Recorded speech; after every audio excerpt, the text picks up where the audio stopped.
Welcome to Tell Me Your Story, New Paradigms for a New World. I'm Richard Dugan, your host, and I thank you so much for joining us here on the program that comes your way every Sunday, 7 a.m. and 7 p.m., Monday mornings at 1 a.m., Wednesdays at 9 a.m. That's our special edition of Tell Me Your Story. And then we have Monday through Friday from 8 to 9 a.m.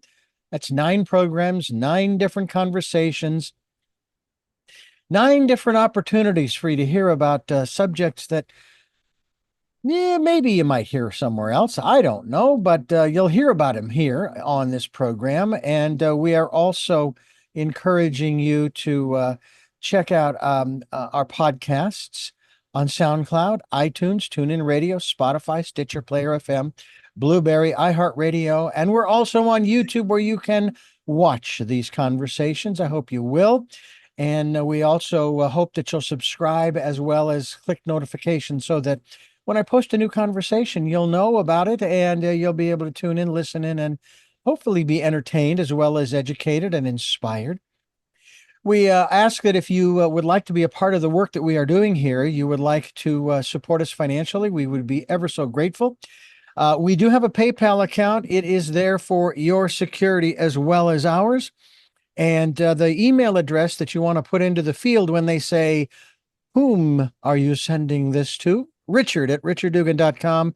That's Richard@richarddugan.com. And finally, we also ask that during this decade of perfect vision, the 2020s, take some time, spend some quiet time in that quiet, peaceful, calm, still place, and listen to that still, small voice. I'm really excited to talk with our guest today. His name is Tom Culver, Southern California resident, and he's written a very interesting book that I think we're going to find fascinating. And the thing is that this program, at the very least, I would like to think, is at least going to be PG. All right, maybe PG-13, who knows? Because it's going to be talking about a subject that has changed over the years, and primarily it's gotten huge amounts of criticism. And I will say, even going back to the, at least as far as my exposure to the understanding of it, to the 80s when I was working for a Christian radio station. And of course, there was always criticism of movies and television and its continued exploration, shall we say, of sex and seduction and so forth. Well, Tom has written a book entitled They Did It With Their Clothes On. Tom, first of all, welcome to our program, and thank you for sharing your time with us. Thank you. Thank you for letting me do this. It's great fun to stretch out and move out and meet new people. Well, I couldn't agree with you more. I think that if I was tossed into a room of a bunch of strangers before I left, I probably have quite a number of friends, and it wouldn't be a question of collecting phone numbers. No, it would just be say, hey, we've got some common interests, and I think that's a really good thing. And this is one of them. Because as I've gotten older, as I have moved through my 20s, 30s, 40s, 50s, into my 60s now, I'll be honest with you, I have not noticed a significant change in what we see in movies and television, other than maybe we see more of it, but there's that distinction between R and X. But when I was growing up, my parents loved to watch, I call them the old movies now. They'd be classics, if you will. And there were romances, there were liaisons and those kinds of things, but there was never any frontal or, butt scenes or what have you. A matter of fact, if I'm not mistaken, I'm trying to remember which was the one television show that had the couple, the husband and wife, in the same bed. Was it? I know that Bob Newhart in his original series with Suzanne Plachette did, but Dick Van Dyke, they were in twin beds. I think Lucy and Ricky, they were in separate beds, twin beds, and so forth. And so it's like, and then they had a child, and I used to wonder, how did they do that? How did that happen? But we're talking about this aspect of, well, I remember the big movie theaters, it was white. But be that as it may, the uh, the aspect of acknowledging that we are sexual beings, we have a sexual part of us, our sexuality, and yet I don't know, maybe I'm wrong about this, and I don't know how you feel about this. There's a part of me that feels as though our society has been unwilling to talk about in a an appropriate format the subject, to have those conversations, because it's been so taboo. And it's almost as if movies and television have said, you know what, we're going to force the issue. You're going to have to talk about it now because we're going there. Talk to us about your perspective in that regard. Well, I like you watched all the old films and All right. For some reason, I they am were not very seductive. hearing you. Just give me one moment. I'm not sure what the deal is here, but let's find out very quickly. And my apologies. I'll check my speaker here. Okay, let's try this one here. And all right. And 3, 2, 1. Tell us about your perspective on that subject. Well, as a kid, I went to a lot of movies. I lived on an army post, and we changed movies every Wednesday. And every Wednesday, I was at the movie theater, so I saw a lot of movies, and there were a lot of seduction scenes, but they weren't as blatant as today. The scenes would start, and there'd be some intimacy, and then it would cut to the curtain waving or the coffee pot boiling. Time has passed, and the next day you see them, and you know they had been together, but it wasn't thrown in your face. It was a little surprise and a little something for us to imagine. There's nothing left to the imagination today. I mean, I'm truly amazed and a little bored by it because it's nothing new. Everybody has everything. We all have parts, and we all are sexual. Mm-hmm. But I think when you throw it in people's faces, it loses something. And I think that when you see Cary Grant and Grace Kelly in their seduction scenes, they're not, well, Hitchcock was very clever. He knew when to stop. Or Elizabeth Taylor and Montgomery Clift in The Place of the Sun. I Mm-hmm. mean, she says to him when she goes to the prison scene, she says to him, "It seemed like we're always saying goodbye." And they'd been having an affair, and it led to murder, and he was caught, and he was going to be electrocuted.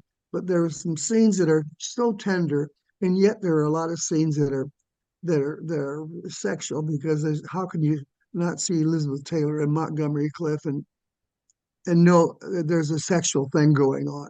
Mm-hmm. But it wasn't blatant, and it wasn't thrown in your face. And it's not like everybody doesn't know what sex is. So I think it's kind of nice to be surprised. I don't have to, I know what what we do, you know. So Right. let's don't throw it in our faces. So I wrote this book. I had gone to a movie theater with a friend of mine, and it was a very hot movie. And my friend Lina said, "Boy," and I said, "In the old days, they did it with their clothes on." And she said, "What a great name for a book." And this was like 10, 12 years ago, maybe more. And so this book has been cooking, and I've been thinking about all the great movies that had seduction scenes in them or intimacies, and they knew when to stop. Mm-hmm. It, Today, there no one knows. Everything is like bang. I just saw that new Jodie Foster detective series, and even that, I'm going, come on, give us a break. We're in Alaska. We're freezing. You don't have to go to bed. I guess that's maybe why they went to bed. I don't know, but I just think there are no surprises left anymore. Nothing So, delicate, nothing sensual. Everything is blatant. Not Right. everything, but many things. Many things. Yeah.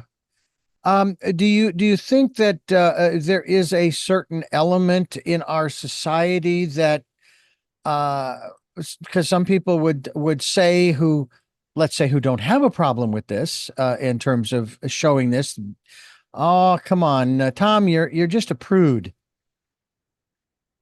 Yeah, I maybe a little bit, but I love good movies. I love it when it's subtle, when it doesn't knock you out. Even horror movies when they go too far, it takes away the thrill of it all. What you don't see sometimes is Mm, much more exciting than what they throw at you. hmm. Yeah, And when I see people, I'm sorry, go ahead, please continue. when I see people doing love scenes in the movie, I know what it's leading to. But surprise me. Don't throw it at me. Right. Let me let me finish it. That's how Yeah, I feel about yeah.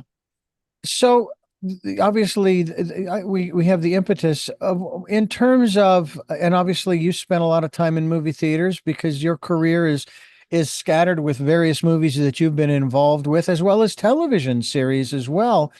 So you have seen this expand and grow within the entertainment industry. We'll use that broad term, right? You've watched it. it sort of, if we can use the term, if we'll use the word, you've watched it grow in Yeah, that regard.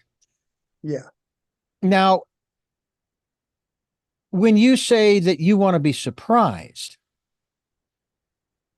does that just mean that, yeah, I want to be surprised? I don't show it all to me. I mean, it's what there's a technique in the movies and television where if they show you, even if it's just a half-second shot of a knife on the counter, it means that that object is going to be used somewhere down the road in the film. Yeah, And right. and so it's possible to make these, shall we call them implications, within movies and television, without having to, shall we say, go all the way. Yeah, yeah. Um, you know, talk to us about your experiences over the years in terms of your involvement in some of these films that, and maybe I should ask it this way: have you ever been involved with films that started to cross the line we're talking about, where you're no longer surprised? Yes, I did a film called Mobsters, and they had a girl's body double come in, and she and I think Christian Slater were in a seductive scene, and they had us all leave the room, and I'm going, "You're going to film it. It's going to be on film, but I can't stay here. Is it that bad or that good that I'm not allowed?" So they say everybody off the set. So the director had and the lighting guy, and they would stay in and shoot the scene, and then they would grab a towel and cover the actors' bodies, and I'm going, that was so foolish. Why shoot something that I'm going to see on screen big, it is so bad that I have to leave the room. So they'd say everybody off the set. We'd leave towels there for the actors to cover themselves with. But after a while, it's like, then when you see the movie, I'm going, you know, it was so unnecessary. It didn't Hmm. bring a thing to the movie. That we knew they were having an affair, and they in the end they got married and blah blah blah. But Yeah. we all went, what was that worth it?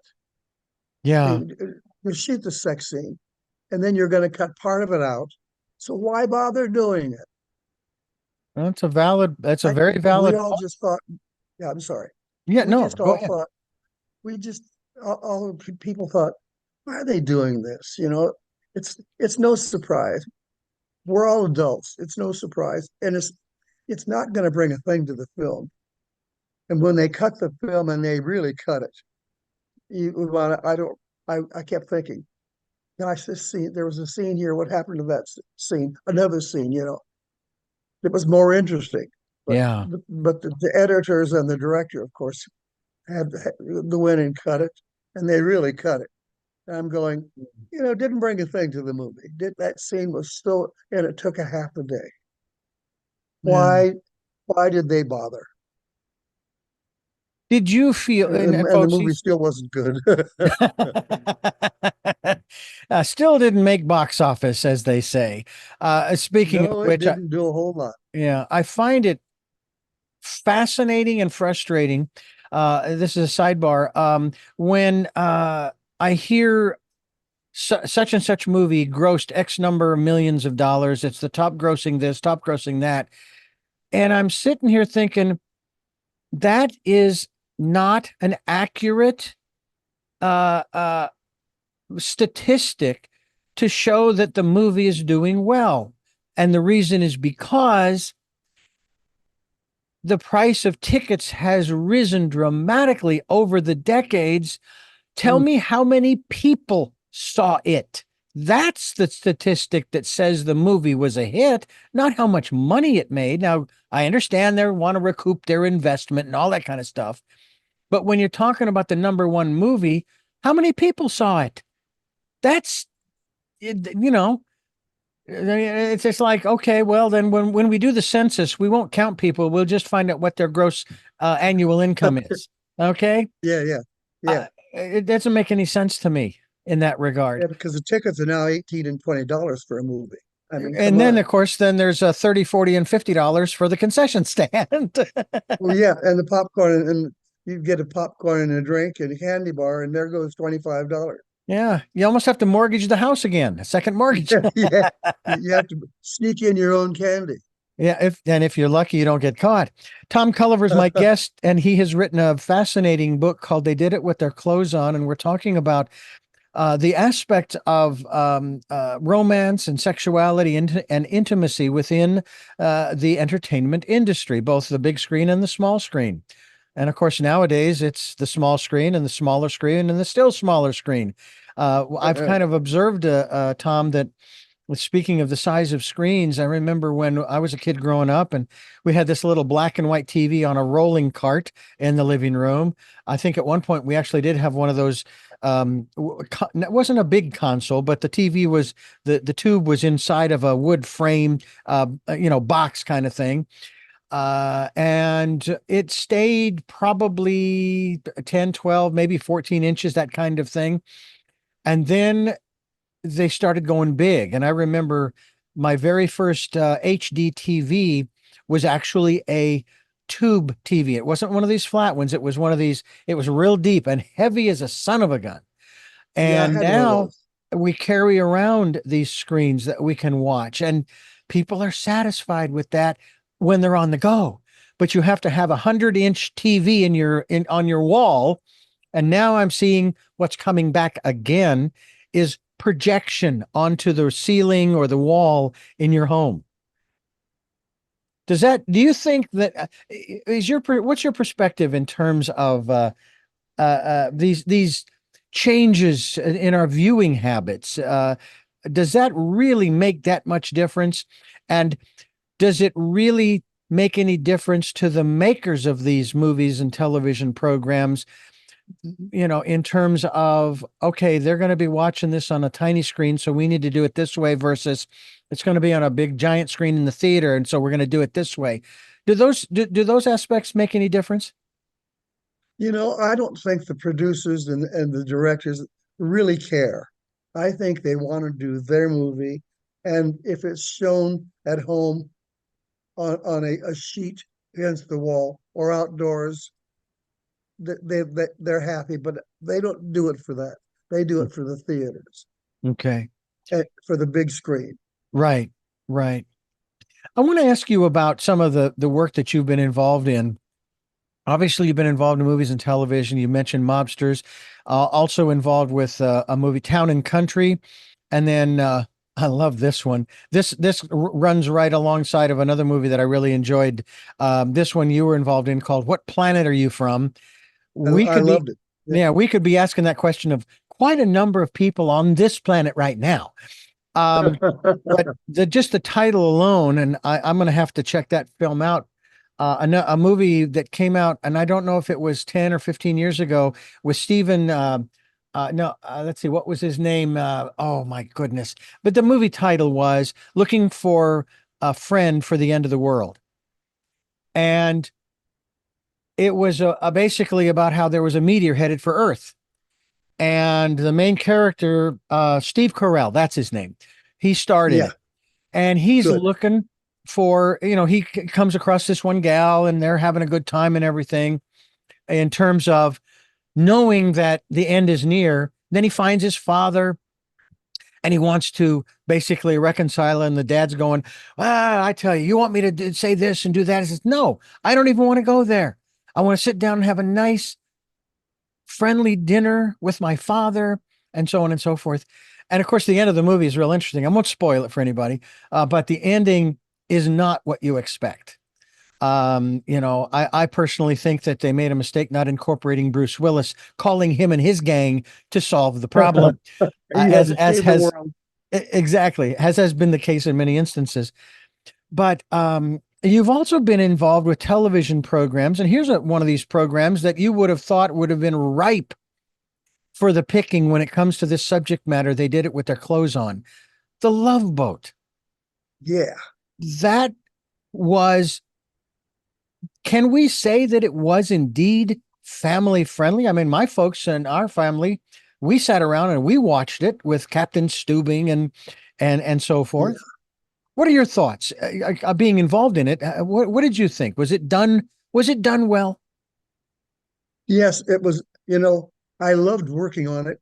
I did the last 4 years of it, and I hated it when it went off the air.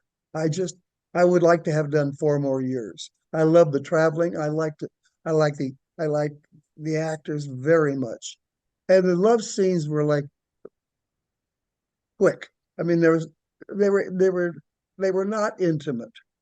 They were passing, It was as if and, the and even couple though would go into the cabin, the door would close, but the camera's on the outside of the door. yeah, Yeah. and you know what, and we're big boys and girls, and that was done very quickly, and it wasn't done often. It wasn't done, it wasn't thrown in your face. Hmm. And I worked with a lot of the good actors, and it was great fun. But they knew when to stop. They knew they were appealing to the family, and Right. they knew that the family would turn that off if it went too far. Yeah. Producers and they were very wise. Hmm. Are as far, and I would take it you're still an observer of movies and television to this day. Here we are in the 21st century. Are there programs that you watch today, or movies that you've seen either on on screen, whether it's in the theater or otherwise, that still take that care, if you will, that we don't want to go too far here. We certainly want to make the implication, but we don't want to be blatant about it.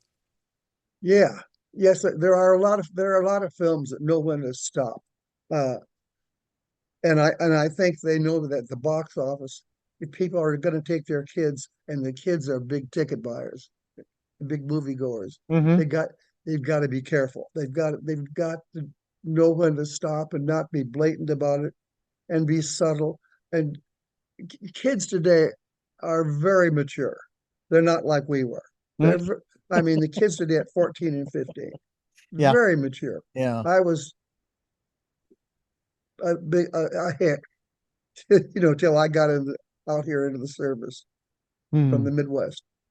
And kids today, they're so much more smarter, and maybe not smarter for a good reason, but they know more, and they've Yeah. seen more, and they hear more than we ever did in our lifetime. So you got to change the picture a little. You got to move it along, but you needn't throw it in people's faces. I like Speaking of Steve Carell, I think he's excellent. He can Yeah. do anything. He can do comedy. He can do drama. Yeah. There are a lot of Looking, actors like that. yeah, Look at looking the for a friend. New Steve Martin series. Yeah. Yeah. Very hot, very hot. Yeah. So, you know, I'm a big fan. I have followed Steve since the 70s when he first came out with his record albums. Comedy isn't pretty and let's get small, you know, and yeah. so forth. I remember um, when he used to have that arrow through his head. He used that's to have that. Remember, and the I used to see him at the Troubadour. I mean, uh, I'm a fan of his. yeah, and I have And to he's say, when I changed too. listen to, he has a little, but here's what's interesting, that his personality, his delivery, and I've gone back and I've watched some of his hosting of Oscar, as well as appearing on some of the late night shows and so forth, even today. That his voice is still the same, his cadence is still the same, his delivery, all of that. He still has that punch and that energy in his voice. And I think that it goes to show that laughter can really keep you young. I love to laugh. I'm not a real fan of drama, and that's why I wanted to bring that up because you were also involved in a program called Murder She Wrote. Now, I wasn't. Hmm. I wouldn't say I'm not a fan. I just didn't really watch it. I'm not into drama and so forth. But there's one thing that I noticed, whether it's movies or television, that if it's like a detective program or a police program, if the cinematography is uh darker in hue or the colors are washed out ever so slightly, I know that this is more dramatic. There's going to be more violence possibly and so forth. Whereas, and I take a look at this program, Murder She Wrote, because I did see a few episodes with Elizabeth Lansbury, was Angela, Angela. Thank you. Angela. Yeah. Um, it was not filmed that it was filmed. It was bright. It was colorful. And that told me that this is going to be, yeah, it's Murder She Wrote, but and it's going to be dealing with the death of someone, but there's going to be a little humor in there, almost like Peter Falk, in his series, or Columbo. even Yeah. Matlock with Andy Griffith and some of these others. We do have one um, Elsbeth currently in the 2024 Elsbeth. It's dealing with obviously a crime, but there's humor strewn throughout it. It keeps it light. It's not a Hmm. heavy program. Moving. And Yeah, it's and it moves. yeah, Yeah. that's one of the other aspects that, if it's a movie and it goes on for an hour and a half, 2 hours, 2.5, okay, fine. You kind of go into it knowing it's a movie. It's supposed to be long. But TV series sometimes I think go on too long. Lost Uh-huh. was one of them. It's like, end this thing. Just come on, find a way Yeah, out. yeah, 5 years is good for a lot of shows. That's not Yeah, 7 or 8 years. That seventh year is tough. yeah, It becomes not a joy. It's harder to watch, and while it's still hot and good at like 5 years. But Murder She Wrote, I gotta say, it went on for 11 years, and it was constant. She was such a great performer, and William Wyndham. I mean, the cast was just fabulous. yeah. I know that there are some But other, she kept it that way. yeah, some other series too that did go on for 10 and 11 years and that kind of thing, but they were good even up to the end. Currently, Uh-huh. Big Bang Theory is one, Cheers and Seinfeld, those types of Yeah, yeah. comedies Oh, and yeah. so forth. Uh, my favorite of all time, my best friend and I used to sit and watch this as a kid when we were in school in the 70s. The original The Bob Newhart Show. Oh, yeah. Oh my gosh, I loved watching it. I mean, we would even play out. I mean, we would verbalize some of the scenes. And I think two of my favorites were Howard Borden comes in and he's got that big old beak on his head because he's taken his test and he's saying to Abilene and Bob, he says, "Well, let's see, I know about wind vectors and this and that and the other. I just don't. I have just one question. What keeps the plane up in the sky?" To which Bob replies, "Skyhooks." You know, just absolutely hilarious. And then, of course, the one scene where Emily and Bob are in bed, and he's gone through a very traumatic a day, where it started out where he was waiting for the elevator. The door's open. He's not looking at the elevator. He walks forward into the elevator shaft, and suddenly jumps to grab the cable and starts sliding down. And now the whole series that episode's about death. And Emily and he are talking, and I said, Bob, you need to calm down. You have to understand that death is just a part of life. To which Bob says, yeah, the last part. Yeah. And that was a wonderful series, because it brought laughter. It brought friendship and community. And what's really nice is that we're seeing some of that come out. Would you ever want, and getting back to the subject, of course, of They Did It With Their Clothes On, the book that we're talking about here, would you ever want there to be any kind of legal restrictions or guidelines beyond the ratings system that would, I guess the best way to put it, would prohibit certain films from even being made because they cross this line or that? I've seen a lot of movies, and I've seen a lot of movies that are our movies, and I'm going afterwards. Was it really that important to show body parts? Was it really that important to the Mm-hmm. movie? Did it really move it along, or was that just to to get my attention, Mm-hmm. and to be blatant, and they're saying something, but Right. is what they're saying important to anybody else with them? I think a lot of directors and producers Yeah. do Um, this because they like it. yeah. If I throw out a name, you're going to know what scene I'm talking about. Sharon Stone. Oh yeah, Yeah. oh yeah. Uh, That was yeah. She and Michael Douglas. Yeah, Yeah. good movie. But you know what? It was very quick and very slick. And I think what we thought we saw was a lot of imagination in that chair scene. I I was think just, a lot of I think a lot of it was like, did she was that? Uh, and yeah. it was so quick. It was gone before you knew it. Yeah, exactly. Are you Yeah. familiar with a satirist by the name of Stan Freberg? Oh yeah. One of my all-time favorites. I've got two of his double albums. One is The United States of America, The Early Years and The Middle Years. Also, my best friend and I used to listen to that all the time. We would play out some of the He was the wonderful. bits. Oh, Skits. Yeah.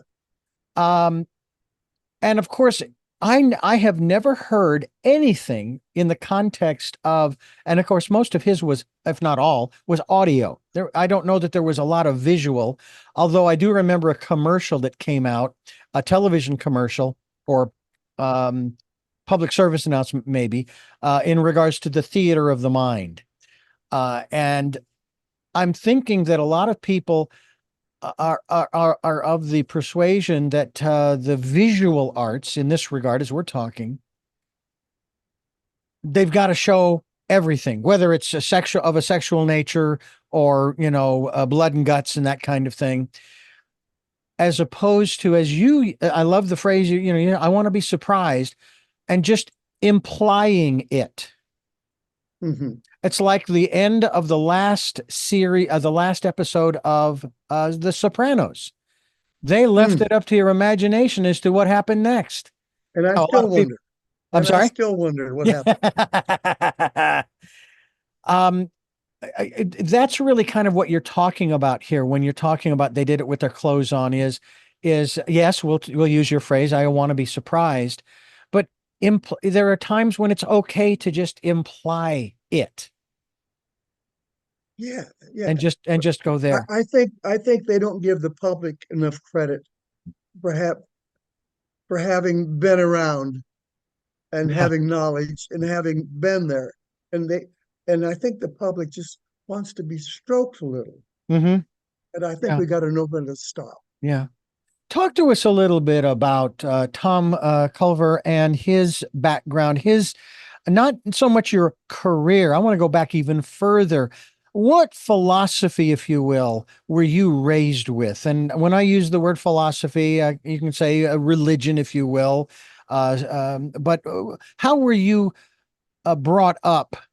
Because it seems to me that you inculcate some of the what some people would call um, uh, the the uh, uh, uh, the old school way of living, so to speak. And again, there's nothing wrong with that. I'm just saying it. Like my parents, they're probably they were the same way. I mean, my dad was born in 1931, right at the beginning of the Depression and so forth, and my mother a few years later. So tell us a little bit about your background, going back to your childhood and upbringing.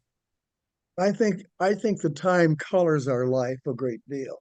I think people who were born during the Depression and after the Depression and World War II, I think there was a big change of of course film. Of course, in the 20s, films were racy.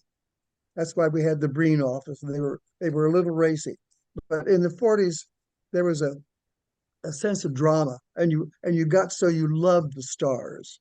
I loved Barbara Stanwyck, Mm-hmm. loved Joel McCrea, Mm-hmm. loved westerns. I was born in South Dakota, so we had a lot of western movies naturally, Mm-hmm. and and I think all that colors your life of what you're born with and what you're surrounded with.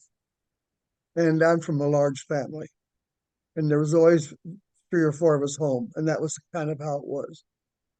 And Mm. I would go to the movies, and they would trust me to go to the movies because they knew the movies weren't going to take me any place bad. We would go see a Lucille Ball movie or a big Western. They were wonderful. Mm-hmm. And I think that does color our life. And we know what we can do with less when we Yeah. see those films. And I just think that takes you through life. And sometimes it may hold you back a little. People say, "Oh, you're a little square," and yeah, I guess I am. I just think you don't need to be hit over the head. Give me Yeah. give me some of that beauty that Liz Taylor had. Give me Ingrid Bergman and Gary Mm-hmm. Cooper. Give me those stars who you see them and you go, my God, aren't they gorgeous? I mean, when you see Ingrid Bergman and Gary Cooper in For Whom the Bell Tolls, both had blue eyes. They were so gorgeous you could spit. I mean, what a pair. You see them, you go, and those things stay with you all your life.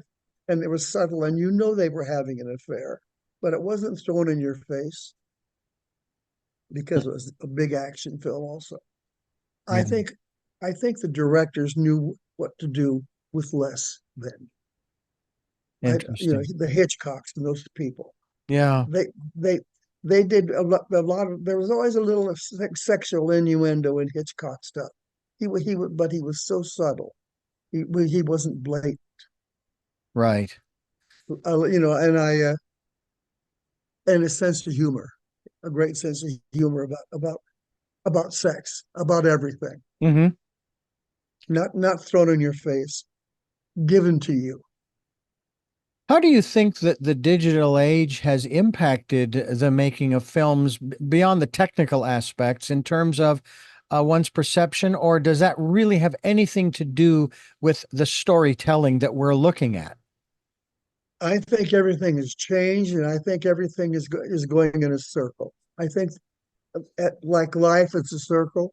I think the show business. All of a sudden, you see them making all kinds of action pictures, and then in 5 years they go, "It's time for something else," and we'll do five five of musicals, Mm-hmm. which were popular. Everything is in a circle, like life is. Mm-hmm. And I think you have to learn to enjoy it and to be there and to get involved in it. And I love the movies. Double Indemnity. I mean, come on, Fred McMurray and Barbara Stanwyck. You knew they were going to come to an end because they were doing an EAPS. They were just doing rotten, but getting there was so great. They were so good together with Edward G. Robinson playing Yeah. the head lawyer, I the head I I insurance have investigator. I remember watching some of the older films, again, as one of the things that was interesting to me when my family and I, we'd sit down on Sunday morning, and usually we might, maybe not collectively, but for the most part, most of us would sit and we would watch, of course, CBS Sunday morning. And then uh, probably around 11 or 12, maybe 1 o'clock in the afternoon, my folks would turn on uh, a movie musical that just happened to be coming on one of the three networks at the time. That's all we Yes. had. And at first it was like, oh, here we go again. I don't want to. No, come on. Like, can we, watch something else, something that's a little more oomph to it, right? But I got used to watching them. And not out of any acquiescence, just it was like, okay, the more I watched, the more I thought, man, that's kind of fun. And I used to think, what would life be like if it was lived out as a musical? That every time you turned around, somebody broke into song. I thought that Yeah. would be so cool. And there have been a couple of movies I've seen, and I'm trying to remember the titles of them, but this one in particular, it's only a few years old. It could be 5 or maybe 10 years old. It was that one Hollywood movie. Um, oh my goodness! But it wasn't cartoon-ish, Was it but it had very, done in black and white? no, it wasn't done in black and white. It was in color, but it was very colorful, very bright and vibrant in its color in the cinematography. And there was a lot of music. It was a musical, and they didn't think it was going to do well. And I have a feeling, I thought maybe it won an Oscar as well. Uh, do you see Moulin musicals? Rouge? Was it Moulin Rouge by any chance? Well, that's one I suppose that we could put in the category, but that's not.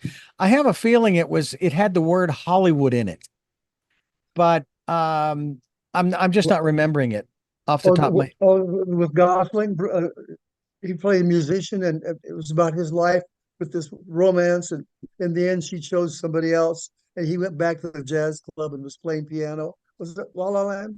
La La La Land. La Land. Thank you. That's it right there. What a, Thank you, Jim. I, I have a copy of that. It's one of the few films I've got a copy of. It's Yeah. so good. Yeah. I thought this is this is kind of cool. Now, La La Land is not necessarily one that I'd sit there and watch again and again and again, but it was fun to watch when I was watching it, and it had a lot of really. I mean, I'm very much. It's kind of an irony, Tom, that I am into the cinematography aspects, the way that it is shot, whether it's through Uh-huh. filters and those kinds of things. Yes. Considering the fact that I was born legally blind, I have since had a lens implant. And it's really kind of weird. As a matter of fact, I've even received some humorous critiques about how we're letting the blind guy run the radio station, you know. maybe that's the maybe that's why it's a radio station, not a, not Good a point. TV station. But it's to me, it's fun to look. And of course, I grew up watching Warner Brothers cartoons. I love it, which Mhm. is, by Me the too. way, one of the reasons why I prefer having a Windows based computer as opposed to a Mac, because the Apple products, the colors are all washed. They're washed out. At least they're washed out to me by comparison to anything that is, let's just say, Windows based, or even like my Android. They're bright, vibrant colors. Now I know the colors can be reset and all of that kind of stuff. I get Yeah, that, yeah. but at the same time, I'm like, it's like this controversy that we're hearing now over Google being a monopoly, and I'm sitting there going, what are you people talking about? Where do you see Google being a monopoly? Explain that one to me, because I don't see it. And here's the reason why. Because in my phone, I can change the browser. On my computer, I can change it's not locked in. If it were locked Mhm. in, To your life. yeah, I could go to if I could find it again, I could go to Netcrawler, which was one I used to use, or Firefox, or Edge, and so on and so forth. I mean, to me, okay, wait a minute, Microsoft, you're making Edge the default browser on my computer. Oh, guess what? I can change that. So I have a real hard time with this whole aspect of this Being tied to conversation about something. monopolies. Yeah. Do you are there particular what do we call them? Movie houses. I don't mean theaters, but companies. It used to just be like MGM and Paramount and 20th Century Fox. Fox and so forth. And now there are hundreds, if not thousands, of different independent um, um, movie making companies. Is that, from your perspective, that a good thing? Yeah, I think it is. I think it is. It's like Fox has Lionsgate.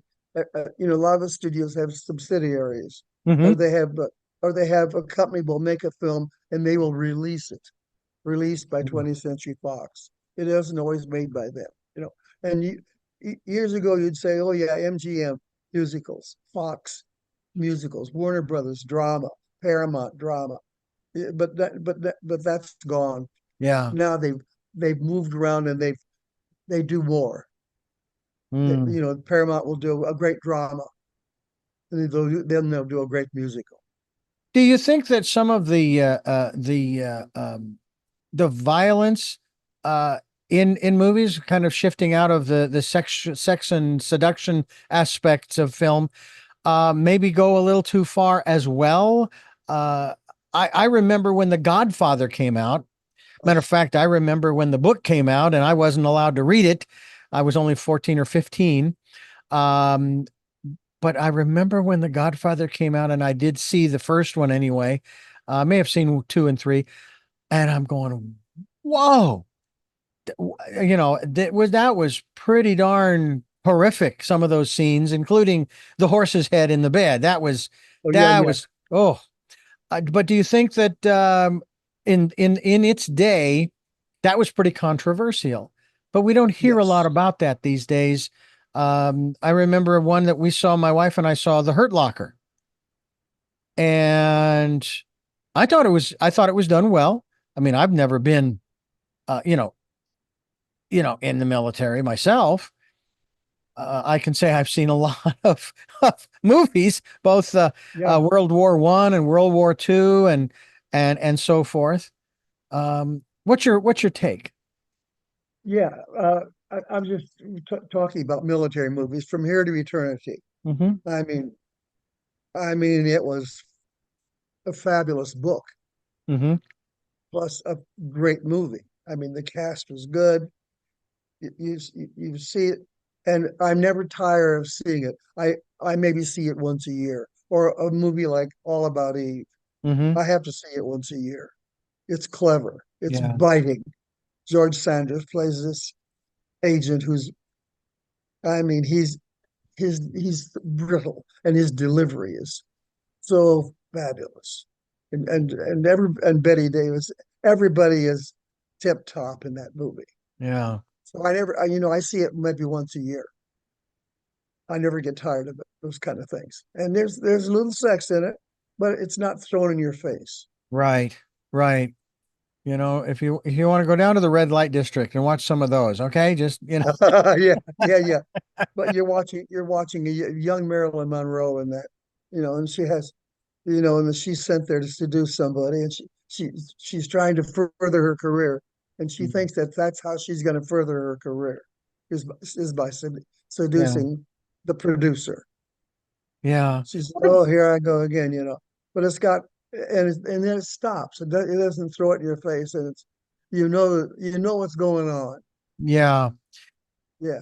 What do you think about and you can answer this or not, it's fine. What about the controversies that have arisen over the past few years in regards to this the behind the scenes um, sexual abuse in the industry? Do you think that that has anything to do with how the movies implied it, that they wanted. I'm just trying to connect some dots here, and maybe there are no Yeah, dots to connect. yeah. I th I think the producers and the writers do stuff on purpose. And then they film it and they realize they don't need to go that far or they don't need that much or they can be more subtle Hmm. because they're going to reach a bigger audience. Yeah, And that's what it's all about, making that buck. They want to make that buck back. yeah, They want to make their costs back, right. paying the actors. Some get extravagant monies, some don't, and they never will. Yeah, And then of course you get people like Bruce Willis who had a great career and all of a sudden he's ill. It's strange. You never think a movie star is going to get ill or a sports person is going to get ill, yeah, but who, because you love them so much at their game on the field or in the film. yeah. But I think that I think it's I think the producers know what they're doing. Hmm. And then they start to cut it and realize this is not good. We got to go back and do another week and do some reshoots and clean this up or add some scenes to tie it together. I mean, that happens often doing reshoots. Hmm. I was doing a film and we had wrapped it. Hmm. And the man at the costume house said, Tom, we pulled your clothes out. They were wrapped and we had to do a scene between this. And it was so great. You had everything written down and pictures. And so we know where to go. And they added a scene and they took out another scene that was maybe more blatant Mm. on the film that I had done. So it's producers know what they're doing. Yeah. Let me ask you about a couple of other aspects that have come into movie making and even television making. Um, CGI and AI. What are your perspectives in that regard? I know that in my industry, which is predominantly audio, AI is being introduced at some facilities, obviously online production programming and so forth. And they're saying, oh yeah, they could replace you in terms of, what you do there and even your interviews and so forth. And I'm going, and then of course there's, for example, Zoom, which is what we use to communicate here. We get together on this platform, and they have this one button you can press for AI companion. And it's like, I don't need your help. Okay. It's not that I'm not, it's not that I have learned everything. Don't get me wrong. I've got lots to learn and I want to learn it, but not from AI, not But you from know a that lot too. aspect. What's that? Yeah. But you know a lot too. Well, sure. I know a lot. And I avoid that button at all costs. But I also know too that I heard it described this way. There's nothing to fear, and I'm not fearful, but there's nothing to fear from AI, as many people are, because it is nothing more than it can't do anything more than the information that it is fed. Now they say that it can learn. Well, I don't know. I'm not that deep into it. But how about those two elements? Because I know the last strike in the movie industry, that was one of the issues was AI. Yeah. Talk to us about your perspective in that Well, regards to maybe taking away the creativity from the writers, the producers, the directors, and so forth. Do you think that's what will happen or could happen? I And think it could happen. Yes. And I think if AI had its way, they would do a film probably for nickels and dimes, and they would take an actor and work his face over for the whole movie, or the crowd scenes. They would have hundreds of people, so Mhm. the extras are not would not be working. I mean, how many people do you need? I mean, how big a crowd do you need unless you're doing a gladiator film or a football film? Right. With I I I I'm I don't like AI. I think it's dangerous. I think it's going to put a lot of people out of work who Yeah. weren't given a chance. Yeah. And of course, I know the same argument is made when it comes to robotics in industry, putting people out of work. By the same token, um, I also think too that it will free people up to maybe pursue things that they'd rather do than assemble, an engine or make widgets or those kinds of things. Because, well, that's what my dad did and his dad did that. And it's just kind of like it's been in the family. And it's not really what I want to do, but it's a family thing. And It's well, up there. okay, you Yeah. know, Yeah.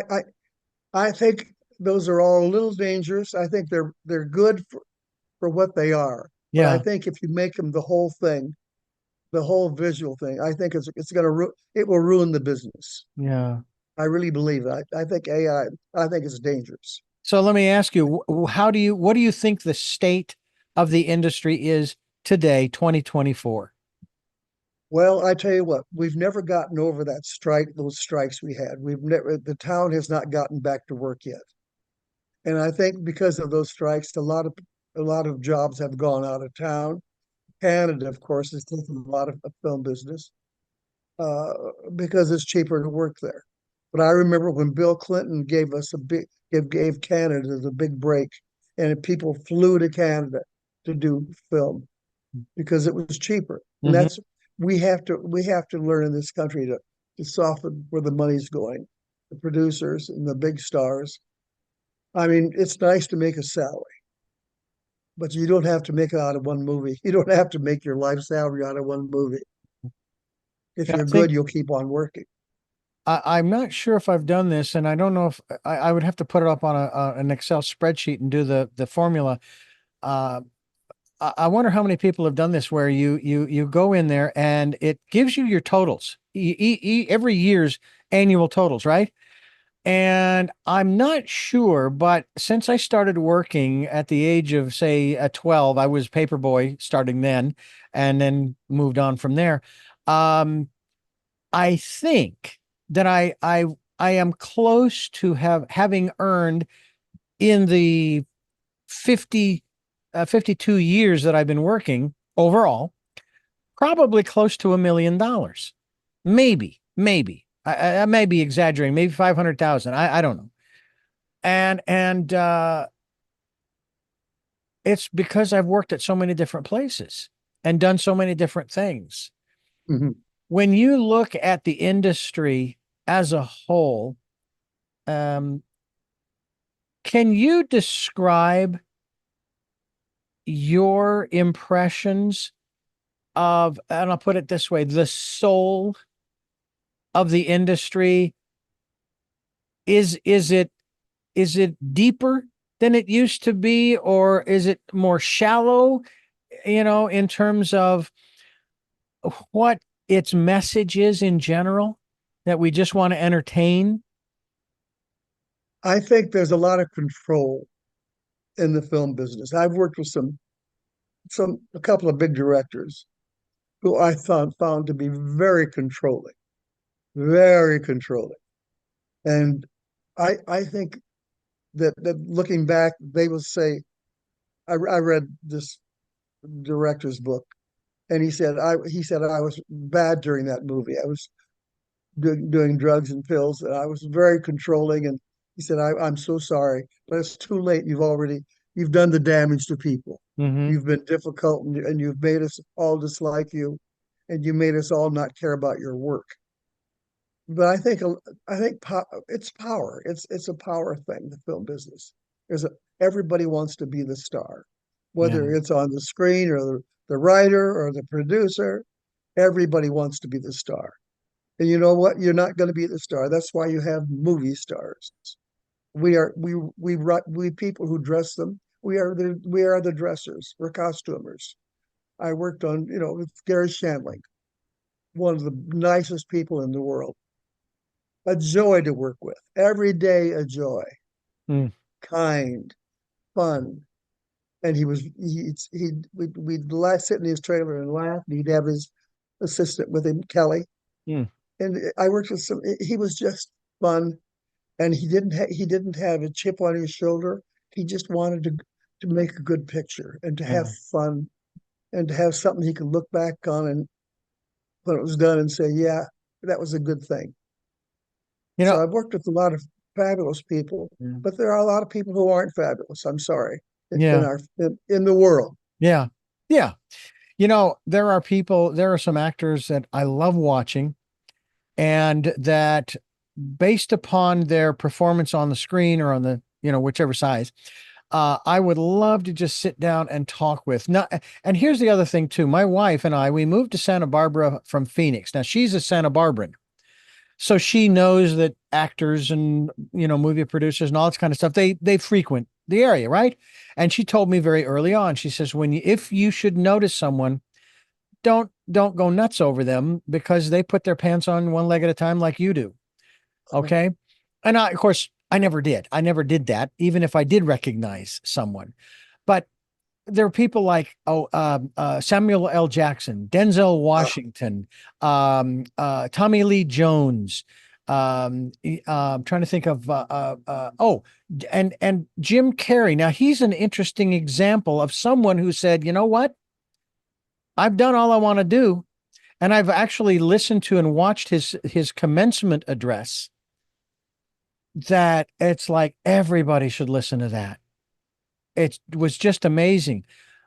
But they're people. They're just people. Now, you would agree, would you not, that obviously these folks that are involved in this industry, you have to have a certain higher level of ego to want to do this. Just like politicians, it's the same thing. You got to have a certain ego level. But behind the scenes, they can be just some of the nicest, yes, generous, friendly, amenable individuals that you'd ever want them. You'd want them as neighbors on Yeah. your block. But a lot of actors who are professional, and they're pleasant and they're friendly, but you never get to know that another part of them. But Yeah. some actors, like I said, GaryShandling, a, a treasure. I miss him. I miss his work. I know a lot of actors. You see them on screen, they're friendly and chummy, and you meet them in person, and they're a little aloof. Mm-hmm. And who knows why they've gotten that way? Maybe that's self-preservation. I don't know. Yeah. But Yeah. people are not always what they seem on film, Yeah.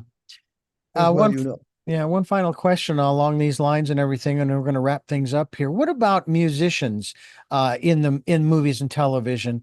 Have you found that it's kind of the same thing? I mean, acting and performing their songs is a sort of a form of acting, and Uh-huh. because there have been some over the years, one in particular, one of my favorites, John Denver. He had I would say a burgeoning movie career, but chose not to go too far into that. I mean, with Oh God and Oh God 2 Yeah. with George Burns, um, very interesting movies and everything. But what about that in regards to people entering the business from another genre like the music industry? A lot of them make it and a lot of them don't. A lot of people, Neil Diamond tried the film business and it Mhm. didn't work for him, but he works so well in concert. I'm Yeah, sure I mean, yeah, he's famous everywhere. He's marvelous and he's yeah, still working, and he's about 70 something years old. yeah, But he tried a movie career and it didn't work. A lot of musicians made it, singers made it, like Sinatra, made it in film and music, yeah, but they don't all. yeah. They that gift does not sometimes go to the screen. Yeah. I know that there are a couple of musicians who one of them is passed, Gordon Lightfoot, and then there's of Hmm. course Neil Diamond, and I'm thinking Tom Jones, who I remember with that dark curly hair back in the Yeah, 70s. Now he still sounds very much like he did back then. He still has that yeah, very strong, husky. powerful voice. Yeah, But at the same time, I think about the music of the late Gordon Lightfoot, and I'm thinking, I think it's great that you're still pursuing this, you're pushing it forward. But I did enjoy the music that he put out at the end of his career, but it just wasn't the same because it didn't have the same quality of voice because urgency. obviously The urgency is different. Yeah. Yeah. I And did see Tom Jones recently, yeah. and he still sings really aggressive, and Oh, man. he's a ball to watch. He's wonderful. Yeah. Oh, yeah. He has that very earthy thing about him. He does. He does. I've seen him Yeah, on so I'm, some interview programs and yeah. his conversation. He'll just, he'll break out into song. They'll have him break out into song, and it's Oh yeah, wonderful, wonderful to he is watch. what he is, Yeah. and he's very appreciative Yeah. because he came from a poor background, and and he's had a great, fabulous career. Tom Jones, I Yeah. saw him at it was at the Bowl, I don't know, Yeah. recently, in the last couple of years, and he was just fabulous. Anyway, uh, my book is doing okay, Yeah. and thanks to people like you, yeah.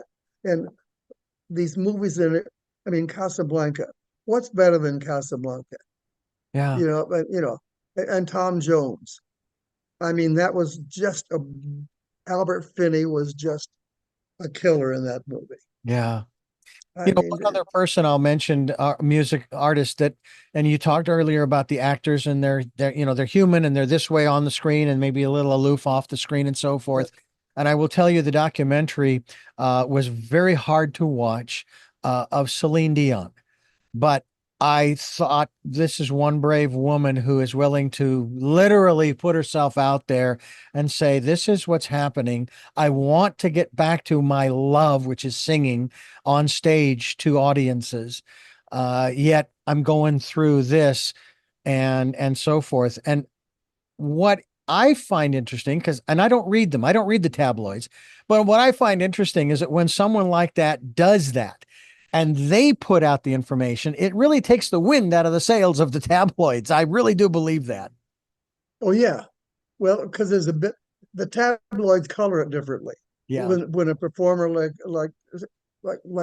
Salon does her thing and talks about her bad health and her husband dying Yeah. and things that everybody goes through. Yeah. Everybody has those problems in life. Somebody Absolutely. they love dies or whatever. Uh, but we also you either survive or you don't. You're either tough enough to survive the world.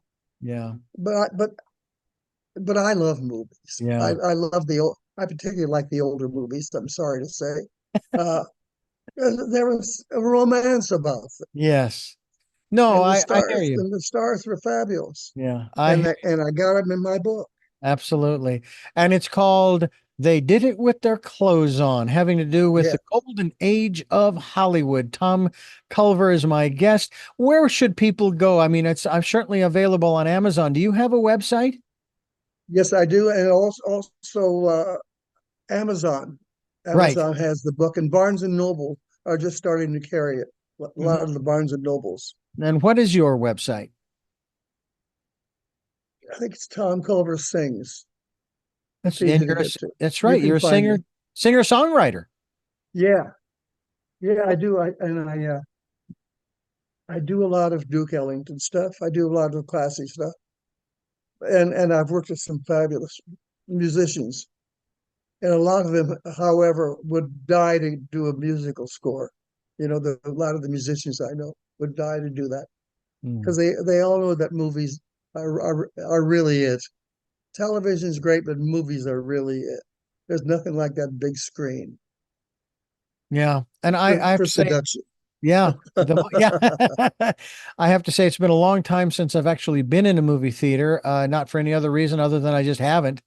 We do have a 58-inch TV screen, but Oh it's my not gosh. quite the same. It just really is not quite the same No, as sitting in the theater. that big silver screen is there's just something about it that's mesmerizing. Yeah. How about drive-ins? I mean, we don't have hardly any anymore, but Weren't they fun? yeah, my grandmother, when I was a kid, she took us to the local drive-in outside in Florence, Arizona, and it was where we watched. I saw for the very first time on the really big screen, The Sound of Music. Oh yeah. Oh, spectacular! It was her favorite movie. A matter of fact, she watched it the night before she passed, and Oh, so what a way to go! Singing fabulous "Hills Are movie. Alive."